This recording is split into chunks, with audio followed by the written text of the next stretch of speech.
Estamos aquí con Rafael Benito, estamos conversando sobre situaciones que se dan en el día a día, preocupaciones que tenemos como padres y como madres, y de alguna manera él, como psiquiatra, pues nos puede aportar un punto de vista más científico quizás, que también es muy interesante, cuando nuestra intención es educar con respeto, educar con amor y desde luego evitar educar generando miedo. Yo hay algo que te quería preguntar, Rafael, y es lo siguiente. Hay veces que nuestros hijos, hijas, cuando están en un periodo más bien bebé o en la etapa de las rabietas, cuando empiezan con los 2-3 años, que empiezan a llorar y la situación es como que lloran por todo, ¿no? Y cogen una rabieta y aunque hemos aprendido, ¿no?, que a través de esa rabieta ellos también necesitan, ¿no?, gestionar esa frustración, pero sucede que hay papás que tienen dificultad para empatizar con sus hijos en ese momento, y aunque sabemos lo que corresponde, ¿no?, pues ponernos en su lugar, verbalizar, acompañar, abrazar, sí, aceptar el abrazo, a veces dejar distancia, es decir, intentar vivir ese momento de frustración que están de alguna manera les está absorbiendo, ¿no? El saber lo que tenemos que hacer no es suficiente porque tenemos dificultad para llevarlo a cabo. Entonces se suele dar que a lo mejor el papá no sabe cómo acompañar ese momento y la mamá se enfada con el papá por ver que es tan duro con su hijo. A nivel cerebral, ¿qué sucede en el cerebro de ese padre cuando oye llorar a su hijo y en lugar de acompañarlo le dice que se calle ya, que es un llorón, que llora por todo, que ya le vale, que los niños no lloran?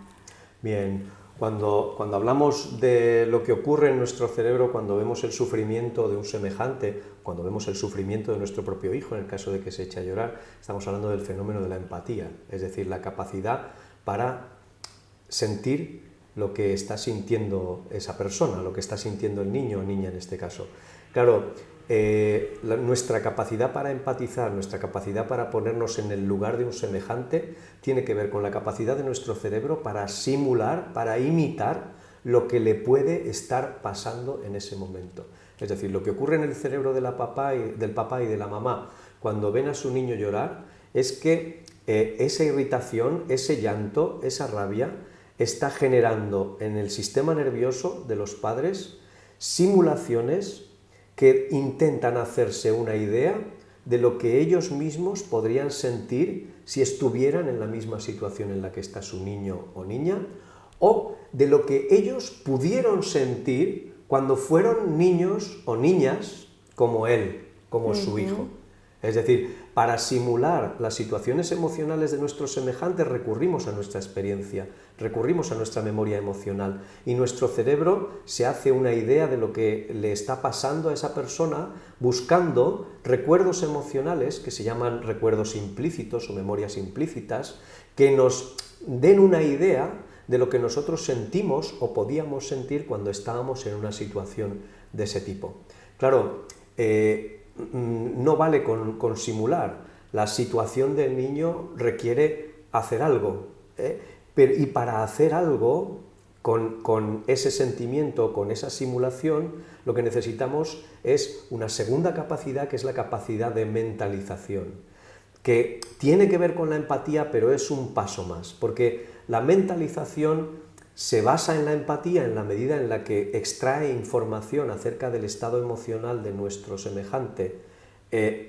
a través de esa simulación cerebral de lo que nos habría ocurrido o lo que habríamos sentido nosotros mismos, pero la mentalización lo que hace es hacer suposiciones sobre lo que puede estar ocurriendo en el cerebro de ese niño o niña, lo que puede estar pasando, qué necesidades, qué deseos puede estar teniendo. Y ahí, en esa labor de mentalización, es muy importante la capacidad de los padres para reflexionar, para controlar o para regular sus propias emociones y ponerse a pensar o lograr pensar sobre las razones o los motivos por los que el niño o la niña puede sentirse así. Es decir, la reacción del padre va a depender, por un lado, de cómo su cerebro simule ese estado, lo cual depende de su experiencia previa como niños, muchas veces, de lo que les hicieron sentir a ellos cuando lloraban, de ese aprendizaje, eso es, en la memoria implícita,